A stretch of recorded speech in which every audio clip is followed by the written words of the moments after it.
All right, guys, so section 3.5, today we're talking about function analysis, which comes with a lot of definitions.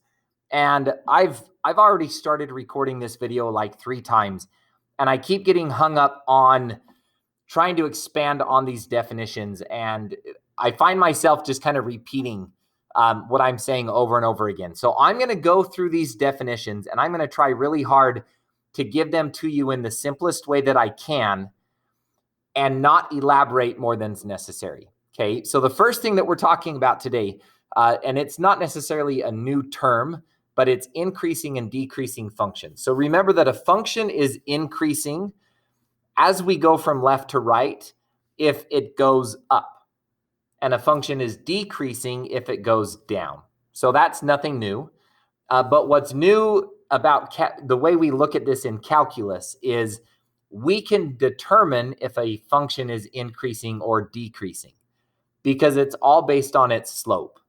So an increasing function like these 3 up here, they all have a positive slope. So f prime of x is greater than 0 for all 3 of these, which means our function is increasing, at least in the range that we're looking at. It might not be increasing everywhere, but from what we can see, it's increasing from A to B. And when it increases, it could be a straight line. It could be concave up like this one, where your slope is actually getting bigger as you go along. Or it could increase and be concave down like this green one. If your slope starts out really big, but it starts to get smaller, then you end up being concave down. Now, this second group of graphs down here, our function is decreasing. So we've got a negative slope, which means our derivative is negative. It's less than 0, at least from A to B that we're looking at. And again, it can be decreasing and just be a straight line. It can be decreasing and concave up like this one.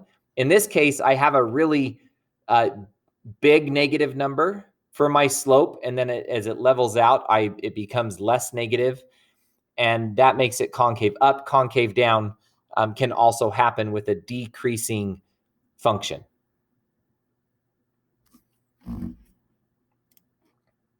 Now, if a max or a min has a smooth curve, so remember, a maximum is a maximum spot on the curve.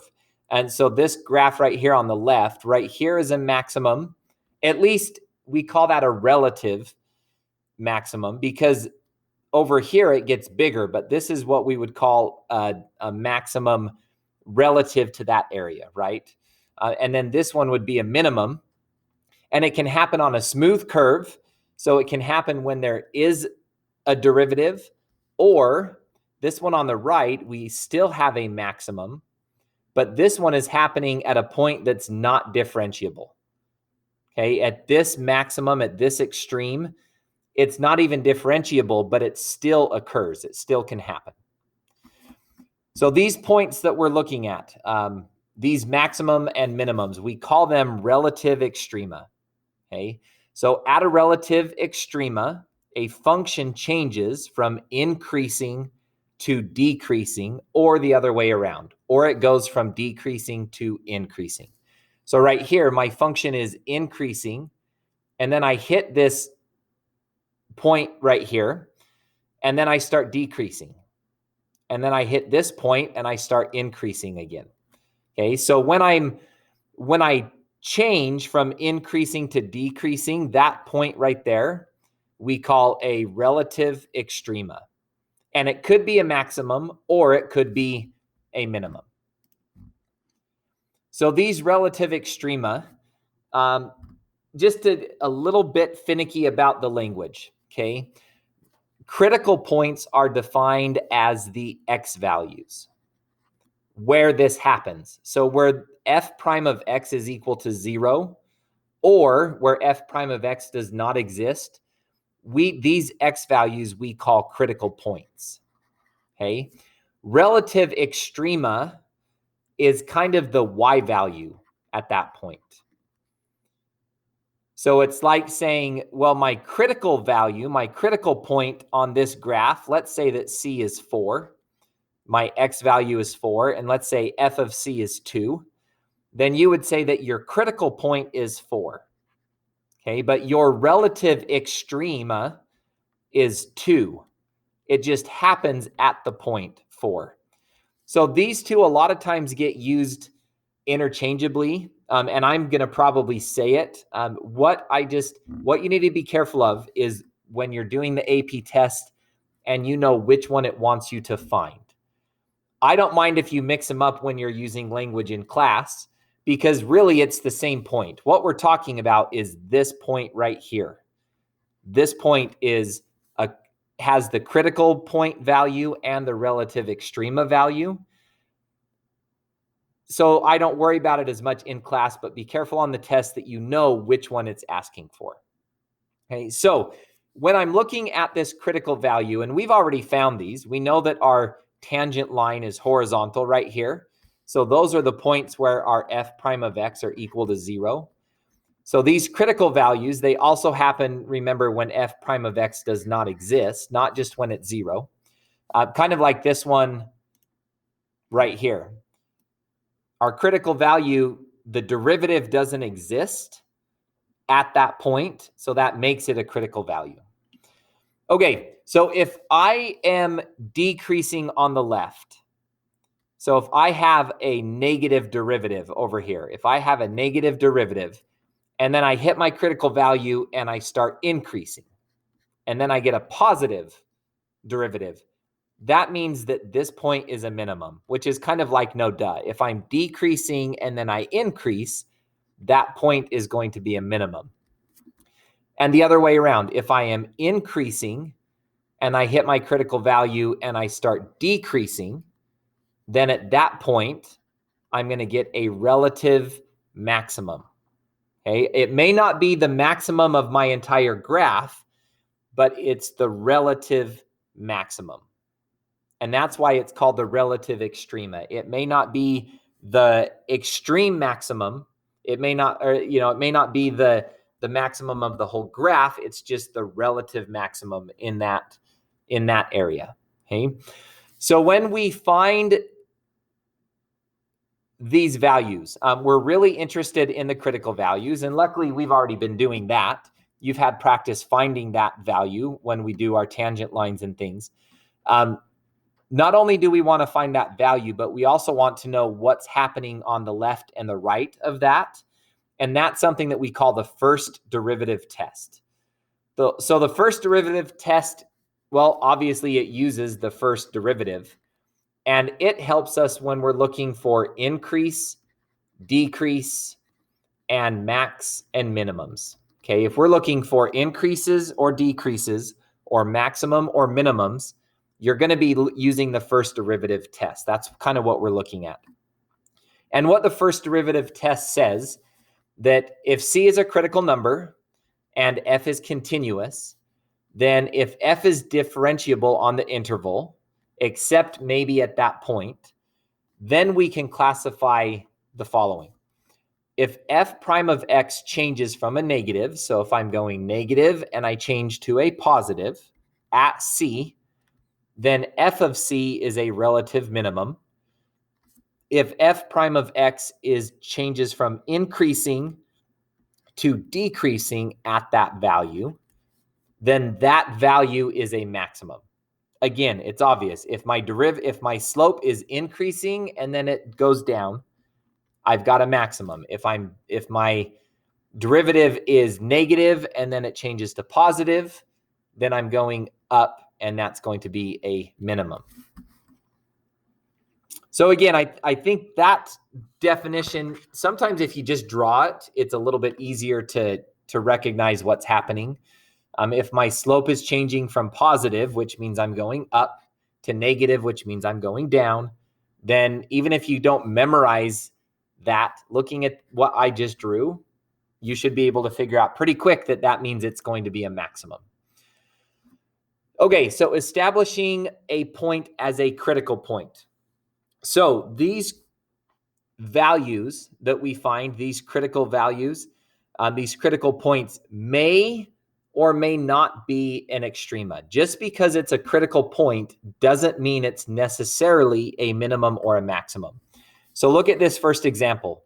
My derivative is increasing, or my function is increasing, sorry. My slope is positive, I'm increasing, and then I hit my critical point. But then after my critical point, my function is still increasing. So I go from an increase to an increase. So I don't actually change and start going down. So this one is not a relative extrema, okay? It's a critical point. It's important, but it's not a relative extrema. It just means that my graph flattens out, but then it keeps going up. It never turns and starts going down. This one in the middle, even though this point isn't differentiable, it's a critical point. And if I look at that value, I'm decreasing, I'm decreasing, I'm decreasing. And then when I hit that point, I start increasing. My slope becomes positive and my function is increasing. So f prime of c doesn't exist at c, but since the derivative is less than 0 on the left and bigger than 0 on the right, then that means it's still a relative minimum. Even though that point, the differentiability doesn't exist. To the left of it, it does, and to the right, it does. So it's still a minimum. And then another weird situation is these asymptotes. So the derivative to the left is greater than 0, and the derivative to the right is less than 0. So I'm increasing over here, I'm decreasing over here, but there is no maximum because, well, first of all, there is no point right here at C. It's an asymptote. It goes up forever. So we can't say that there's an actual maximum value there. Even though it's a critical point, it's not a maximum value. All right. So we can have minimums that aren't critical. We can also have criticals that aren't minimums or maximums. So just summing that up, if f is defined at c and f prime of x is equal to 0 or f prime of x is undefined, then it makes it a critical number, but that doesn't necessarily make it an extreme until you do the test and find out what's happening to the left and what's happening to the right, which we'll do here in just a few minutes. Okay, points of inflection and points where concavity changes. So we were just saying that minimum, maximum, increase, decrease uses the first derivative. Points of inflection and concavity is going to use our second derivative. So you're going to take the derivative of a derivative when we're talking about points of inflection and points where the concavity, or these are points where concavity changes. But if you're using these terms, points of inflection or concavity, you're usually going to be working with the second derivative, okay? So this point of inflection, it's kind of like a critical point, but we don't call it a critical point. It can be a critical point, can be a point of inflection, but these themselves we don't call critical points. A point of inflection is where my concavity changes. So this first graph, I'm concave up until I hit this point right here, and then all of a sudden I'm concave down. So we call that point a inflection point or a point of inflection. This one in the middle, I'm concave down. I get this inflection point and I go concave up. All right. So this one happens to be a critical point because the derivative at that point is 0. And then the one on the right, we've got another inflection. I'm concave up and then it switches to concave down. But at this point right here, it's an inflection point, but it's, even though the derivative does not exist at that point, it's still an inflection point, okay? So if C, f of C is a point of inflection of the graph, then f double prime of C is equal to 0 or f double prime is undefined. So just like we looked for critical points when the derivative was equal to 0. Point of inflections happen when the second derivative is equal to 0. So that might be worth adding to your notes right there.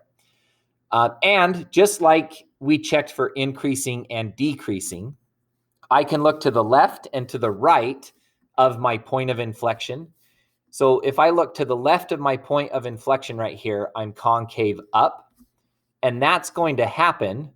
You're going to be concave up when your second derivative is greater than 0. You're going to be concave up. You are going to be concave down. You're going to be concave down when your second derivative is less. Whoops, I'm writing the wrong image there. When your second derivative is less than 0, you can be you're concave down. So you use the first derivative to check increasing and decreasing when it's equal to 0, or at least on the left and the right of where it equals 0. And the second derivative gives you the point of inflections, and you check to the left and right of when it equals 0 to find concave up or concave down.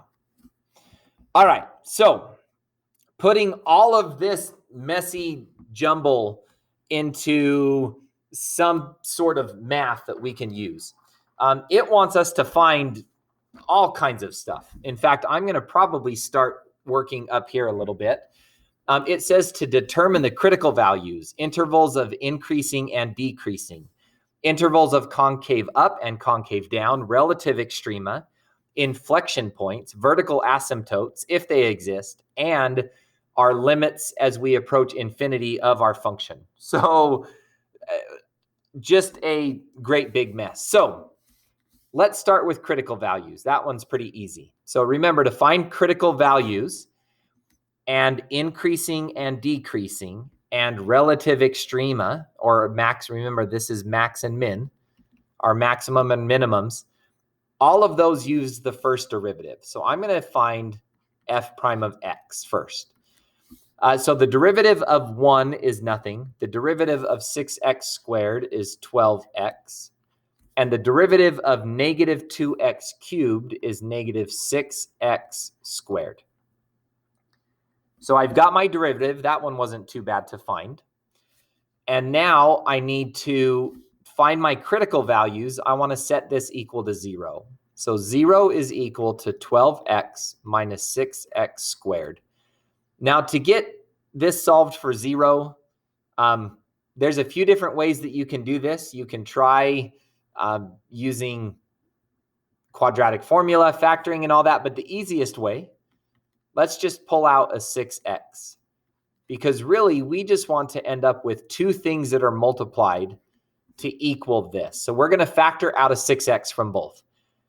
And now these two multiply to be 0, which means that 6x is either equal to 0 or 2 minus x is equal to 0. So for 6x to equal 0, I divide by 6, which means that x is just equal to 0. And for 2 minus x to equal 0, I add x to both sides, which means that 2 is equal to x. Okay? So those two numbers right there, those are my critical values. Okay? At these 2 points, I change from increasing to decreasing or the other way around. I don't know what happens, but I know at these critical values, well, I know that they might change. I should be careful saying that. They might change from increasing to decreasing. So I've got my critical values, so we'll scribble that one out.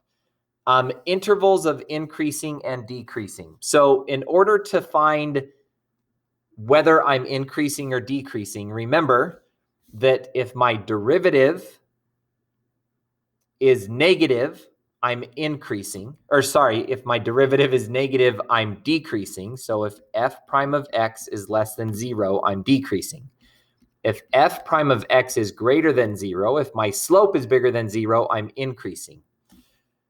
So if I take into account my 0 and my 2, I know that at these 2 points, my slope becomes 0. So before it became 0 at like, let's say -1, something was happening and then my slope became 0. And then at 1, I'm either increasing or decreasing. And then at 2, my slope becomes 0. And then over here, I'm at what? Let's say 3. I'm either increasing or decreasing. Remember, these values tell me where my slope is 0. So my function is either up or it's down or it's horizontal somehow. So I want to look at what's happening to the left. So my f prime of x is what I'm going to plug all of these values into because I want to look at the slope. So at -1, if I plug in -1 to my slope up here, I get -12. And maybe I should write some of this down so we can keep track of, if I was doing the AP test, they don't like the table if you don't have support for it. So f prime of -1 equals -12. -1 squared is 1. So times -6 is -6. So this becomes -18. And all I care about is that it's a negative number. It's below 0. So over here, I'm decreasing. Now let's look at what happens at f prime of 1. So at f prime of 1, I get 12 minus 6 because 1 squared is 1. 1 times 6 is 6. So 12 minus 6 is equal to 6. So at this point, I'm positive. I don't care what the number is. I'm just positive. And then at 3, f prime of 3 is going to be 36 minus 3 squared is 9 times 6 is -54. So I'm going to be at -18 again, which means I'm going to be negative, which is the only part I care about. So before I hit 0, I'm decreasing. And after I hit 2, I'm decreasing. So I'm going to say that my function is decreasing. So maybe we should say f of x is decreasing from -infinity all the way up till I hit 0. And then again from not 3, whoops, be careful with our numbers. At 2, it starts decreasing again all the way to infinity. Okay? Now f of x is increasing in between that range. So from 0 to 2, I'm increasing because my derivative is positive. All right.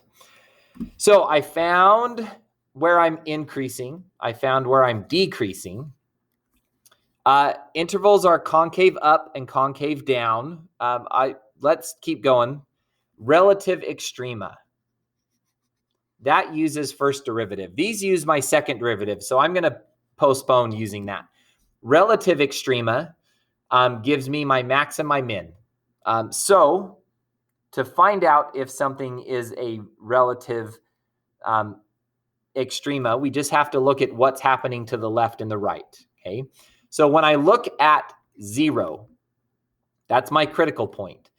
To the left of 0, my slope is negative. And then at 0, it flattens out. And then to the right of 0, I start going up, which means that 0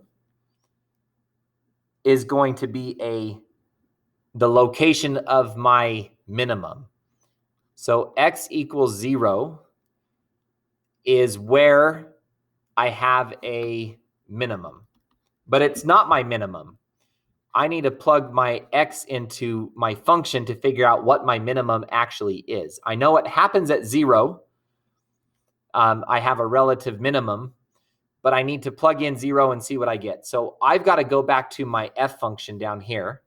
And if I plug in 0, here I get 0. This gives me 0. So all I'm left with is 1. So f of x is f of 0 is equal to 1. That's going to be my minimum. 1 is my minimum. Okay. Now, when I look at 2, if my function is increasing to the left and then I get to 2 and then I start decreasing, and I I like to draw it because it helps me see what's going on. I'm increasing, then I'm decreasing. That means that this is a relative maximum, but it happens when x is equal to 2. I'm going to get a maximum. So f of 2 is equal to, if I plug a 2 in right here, x cubed. So 2 cubed is 8 minus 2, so that's what? Minus 16. X squared, 2 squared is 4, times 6 is 24, and this is plus 1. So I've got 25 minus 16, so this value is going to be 9. That's going to be my maximum. My relative, I better put relative there. Don't just say maximum. That's going to be my relative extrema. My relative minimum and my relative maximum are right there. Okay, so now I need to look at inflection points and concavity up and down, which is kind of cool because it's exactly what we just did, but now I'm using the second derivative. So let's switch over to black right here, and let's take the second derivative of x, which just means I'm taking the derivative of my derivative. It's kind of like the acceleration function, how we take position, and then we take the derivative to get velocity, then we take the derivative again to get acceleration. So my second derivative, the derivative of 12x is just 12. The derivative of negative 6x squared is negative 12x, if I know how to write. So that gives me my second derivative.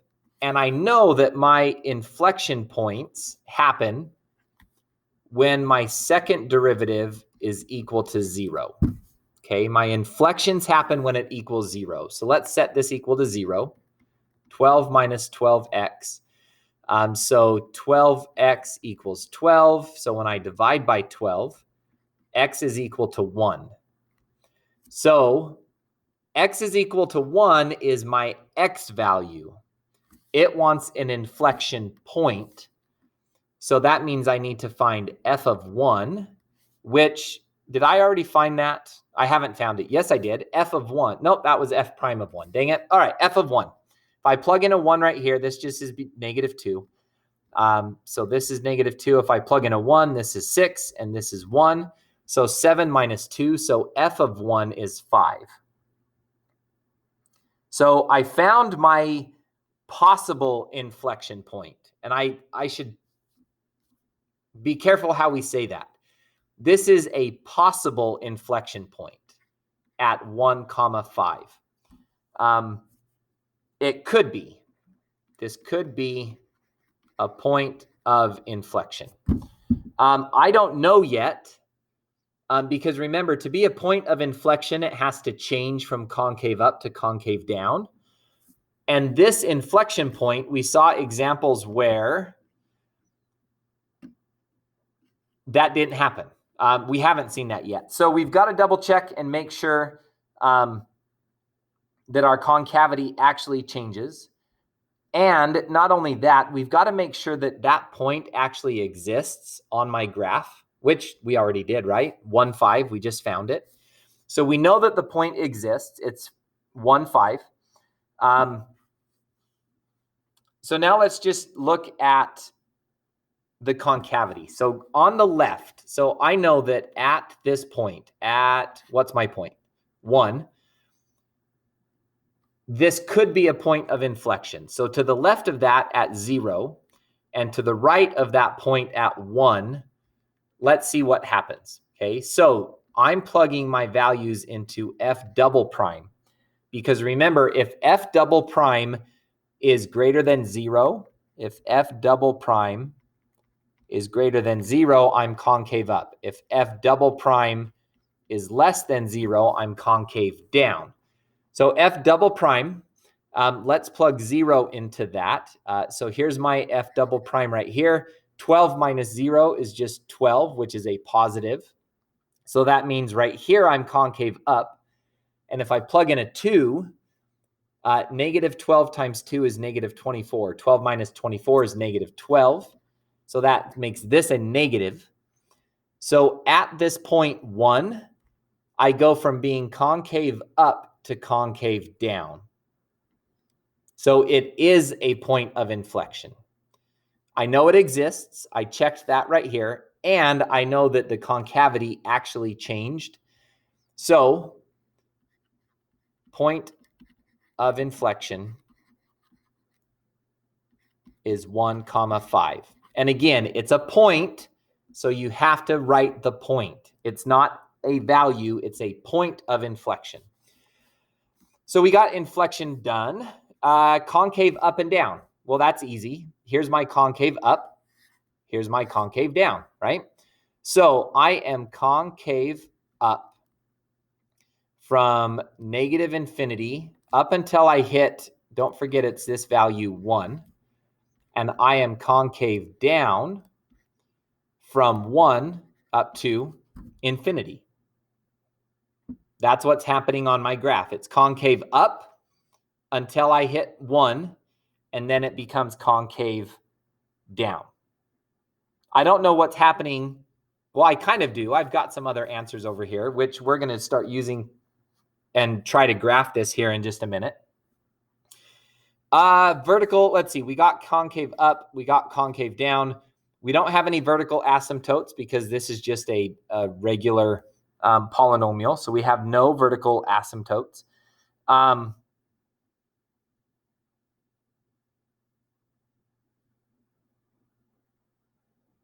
And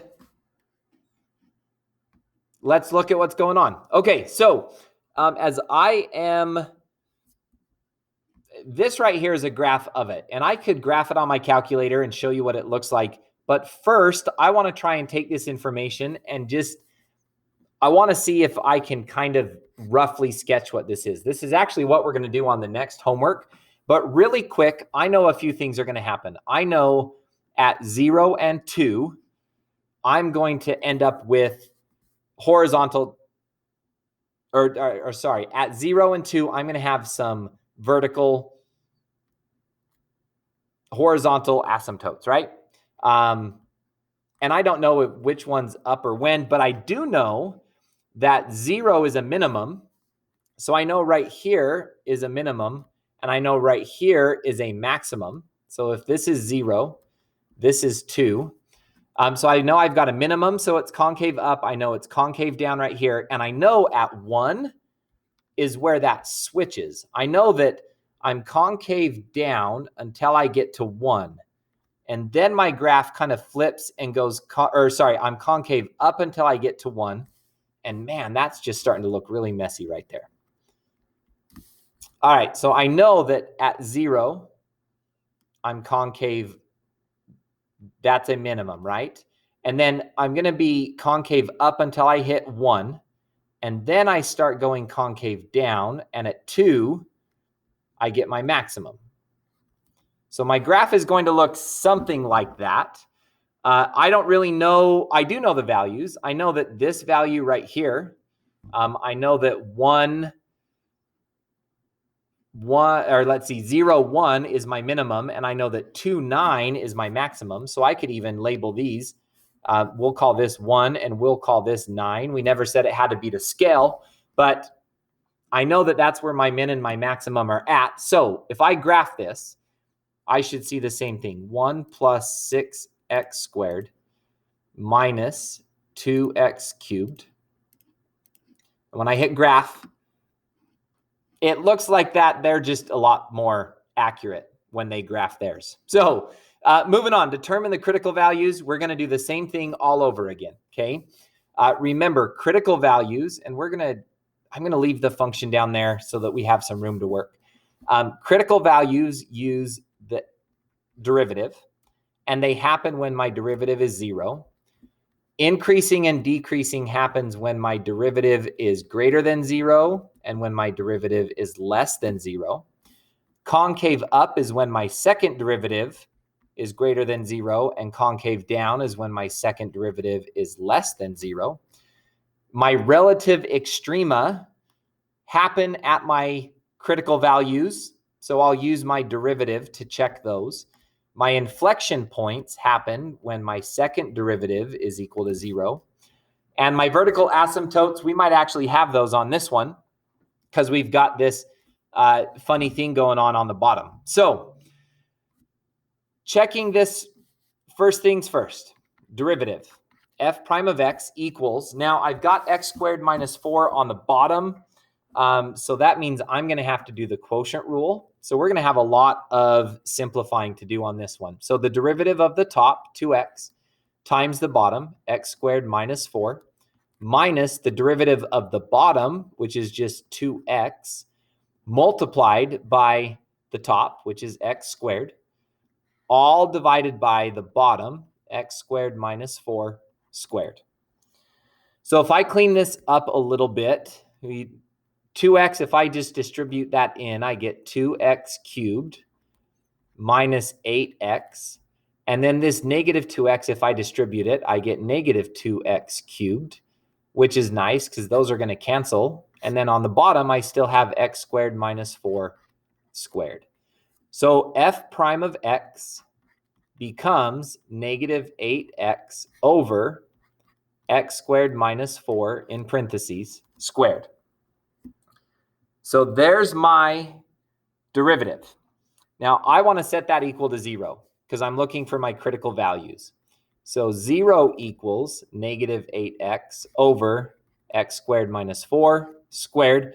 So when I times this to this side, awesome, it just goes away.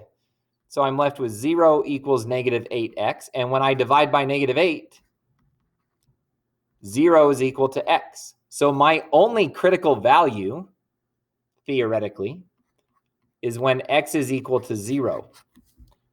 At least based on, remember, critical values happen when the derivative is equal to 0, but they also happen, critical values also happen when the derivative does not exist. So I've got to look at this denominator right here. I'm going to look, can I not mess up our vision? So I need x squared, I need to know, when does x squared minus 4 squared? When is that going to give me something I don't want? And I don't want 0 on the bottom. So when is that going to equal 0? Well, if I square root both sides, I get x squared minus 4 equals 0. So x squared equals 4. So x equals 2 and negative 2. Be really careful that you don't throw one of those out. So I actually have 3 critical points. So my critical values are x equals 0, 2, and negative 2. And on the AP test, I showed all my math, how I got those values. I just have to actually say that the critical values equal those numbers, okay? So critical values are done, not too bad. Now I want to know if it's increasing or decreasing. So I'm going to make my little table, and I've got negative 2 right here. I've got 0 and I've got 2. So I'm looking for numbers in between those. So let's use negative 3. Let's use negative 1. Let's use 1, and let's use positive 3. And this one, I really don't want, remember, we're going to plug all of these into f prime.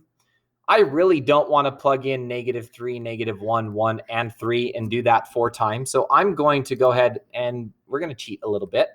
I want to write my derivative. So my derivative in its simplest form was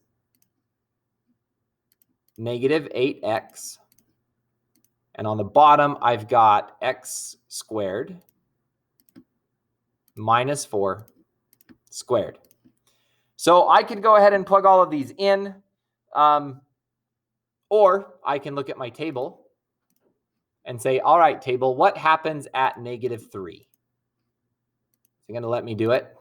What happens at negative 3? Why? Let's see, table set. Oh, so if it won't let you plug in numbers right here, if you do second and then window, it takes you to the table settings. And you want to go down to independent, and you want to be able to type in whatever you want. So if I go back to my table, now I can type in negative 3, enter, negative 1, enter, 1, enter, and positive 3. So negative 3, I'm really not that interested in the number, but that's a positive value. So that means I'm increasing. At negative 1, I'm still increasing because it's still positive. At 1, now I'm decreasing because I'm negative, and at 3, I'm also negative, so I'm also decreasing. So I'm increasing, and then I flatten out at -2, and I keep increasing. And that's kind of like that graph we saw where we were increasing, and then it flattened out, and then it kept increasing. It didn't go down. So that's what's happening right now on this one. I'm increasing, it flattens out, but then it keeps increasing. But then at 0, it starts decreasing. So I'm going to say that my f of x is increasing from -infinity. Now, we better be careful. And I almost missed this one. These two right here, -2 and 2, those didn't come from our normal x equals 0. Those didn't come from our function equaling 0. Those came from our function not being differentiable at that point. So I know that I'm increasing, but when I get to -2, I don't really know what's going on, but I know I'm not differentiable at that point. So I don't know what's happening at -2. So instead of saying -infinity straight to 0, I've got to say -infinity to -2 because I don't know what's happening at -2. And from -2 to 0, I'm increasing.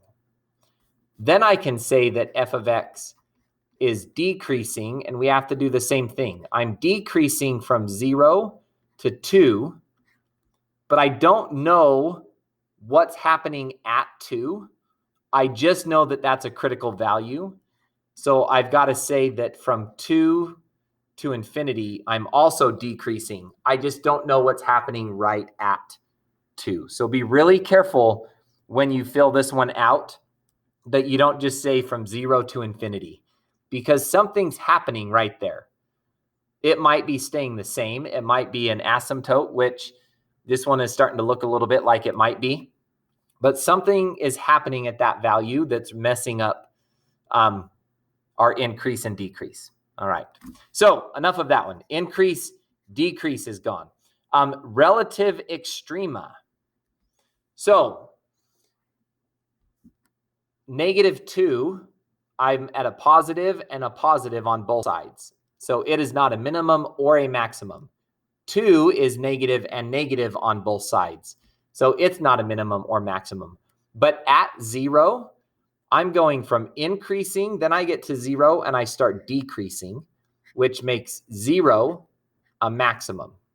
Okay. Well, the maximum is at 0. Ooh, you got to be careful how we say that.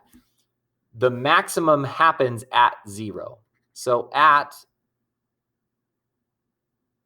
x equals 0, I get a maximum. So let's plug 0 into my function. 0 on top, and then we just end up with 0 minus 4, -4 on the bottom. So my maximum is actually 0. So I would say f of 0 is equal to 0. So 0 is my relative maximum. And you can always say with that, 0 is the relative maximum at x equals 0. Okay. So 0 is my relative max. That's my extrema. And that's all we can really work with when we're using the first derivative. So now let's use the second derivative. And I laugh because this is going to be, we're taking our first derivative. So let's move that down here and let's rewrite that. Let's say f prime of x was equal to, we had -8x over x squared minus 4 squared. Now I've got to take the second derivative of this. So quotient rule, -8x, the derivative is -8, but then I've got to times that by x squared minus 4 squared. Then I've got a minus the derivative of the bottom, which is 2 times x squared minus 4. But I've got to use the chain rule and times it by the inside of the bottom. And I've got to multiply by the top because that's my quotient rule. And then all of that mess is going to go over x squared minus 4 squared. So f double prime of x. Let's see. I'm going to leave this for now. Negative 8 x squared minus 4 squared. I've got a negative 2 times a 2x, which is negative 4x, times a negative 8x. So that's positive 32x squared times x squared minus 4. Don't forget that it's all being times by that parenthesis. And then all of that is over by, when I take an exponent to another exponent, that just becomes x squared minus 4 to the 4th power. And I'm still not very happy with that. Let's see. Thank goodness it lets us scroll down. So I've got an x squared minus 4 squared and an x squared minus 4 right here. So one of our tricks is we can factor that out. So I can say x squared minus 4 multiplied by, I still have a negative 8, and I still have an x squared minus 4 because I just got rid of one of them. And then I have a 32x squared, but this one factored out. And then on the bottom, equal sign, is x squared minus 4 to the 4th, which is nice because now this cancels with one of these, and I'm left with 3 of those. So f double prime of x equals negative, let's go ahead and distribute that in. Negative 8 times 8 squared is negative 8x squared. Negative 8 times negative 4 is positive 32, plus 32x squared, all over x squared minus 4 cubed. So, oh my heck, we can keep going. Negative 8x squared plus 32x squared. That's just 24x squared plus 32 over x squared minus 4 cubed. And what? Do you think that we should stop anytime soon? I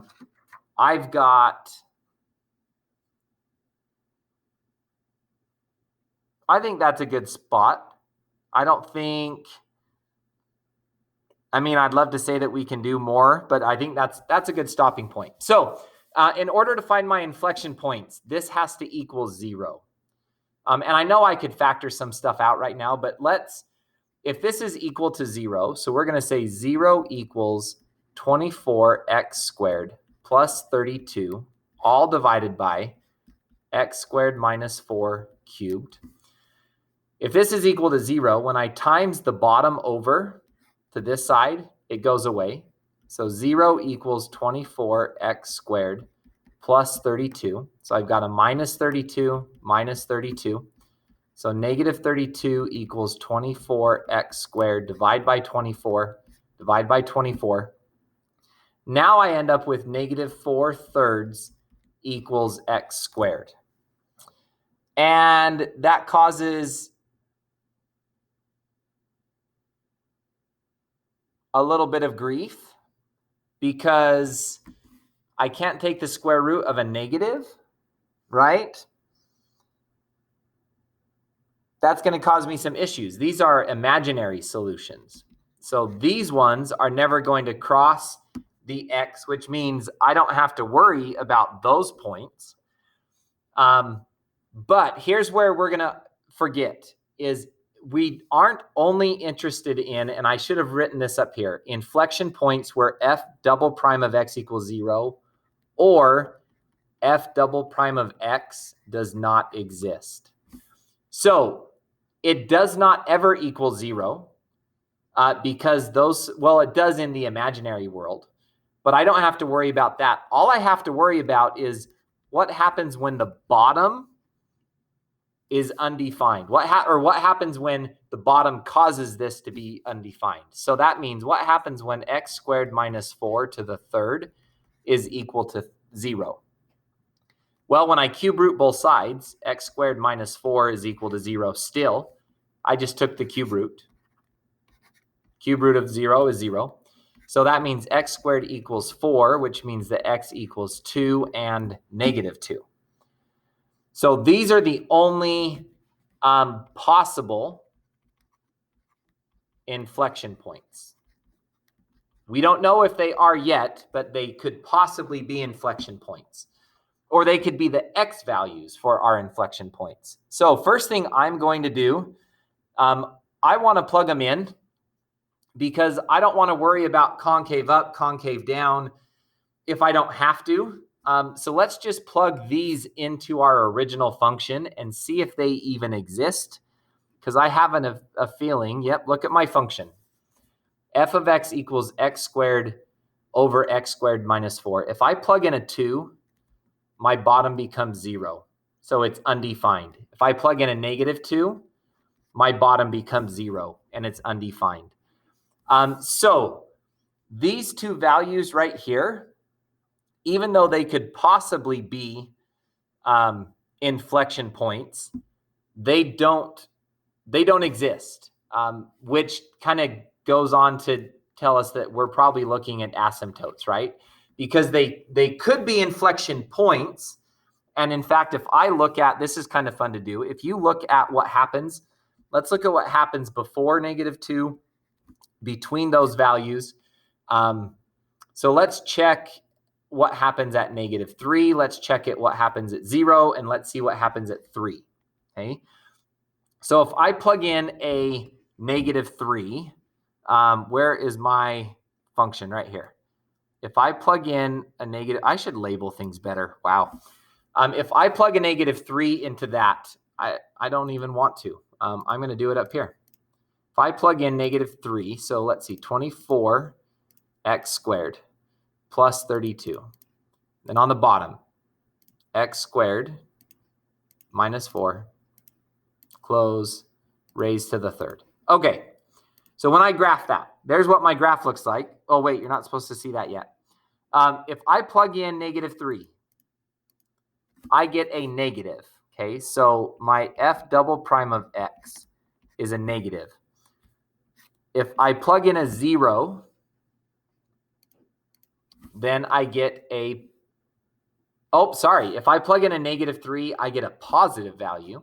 If I plug in a 0, I get a negative value. And if I plug in a 3, it's already right here, I get a positive value. So that tells me I'm concave up, I'm concave down, I'm concave up. But these 2 points right here don't exist on my graph. So this is quickly looking like a vertical asymptote, right? So to answer our questions, oh my gosh, our inflection points, we don't have any. There are no points of inflection. There were possible points of inflection. So I'm going to say that there's no points of inflection on this graph. Okay, so that answers this one. Vertical asymptotes. What made our bottom equal 0 was when x was 2 and x was negative 2. So I have a vertical asymptote when x is equal to 2 and x is equal to negative 2. So if I was graphing this, if this is my negative 2 and this is my 2, I've got a vertical asymptote here, a vertical asymptote here. I know I had a maximum, right? I had a maximum. Where did my maximum go? Right here. 0 is my relative maximum at x equals 0. So right here, I have a relative maximum. And I know that, where is my increasing? I'm increasing from negative infinity to negative 2, and then from negative 2 to 0. So I'm increasing from negative infinity to negative 2. And then I'm also increasing from negative 2 to 0. And I know that's a maximum, so I know I'm going to start decreasing over here. And then I also know that I'm decreasing from 2 to infinity. So that gives me kind of an idea what my graph looks like, right? Except that I had a horizontal tangent line at 0, which I didn't graph that very well, right? We went way below. So, whoops, we don't want to get rid of that line. That was a good line. Whoa, that's a terrible. It's what happens when you try to draw a straight line with a mouse. But all right, moving on. We're going to talk about these ones here, the limit. We'll remind, well, maybe not. How long has this video been? I don't know how long it's been. It won't tell me. Okay.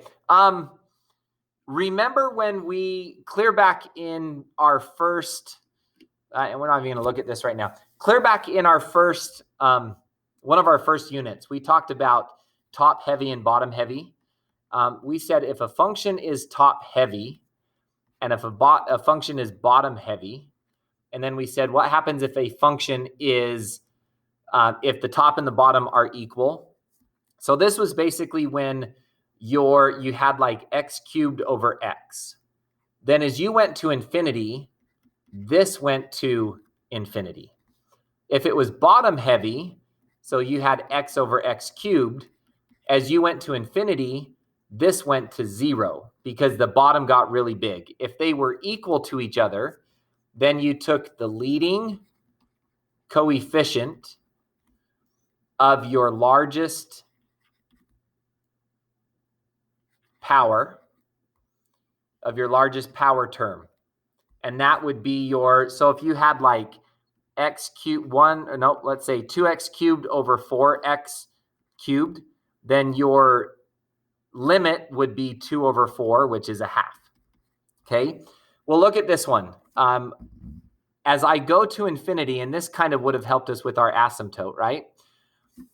This gives me my, not only does that tell you your, what's happening as you go to infinity, but as x goes to infinity, because these are equal, because these have the same, oh, you can't even see it right now.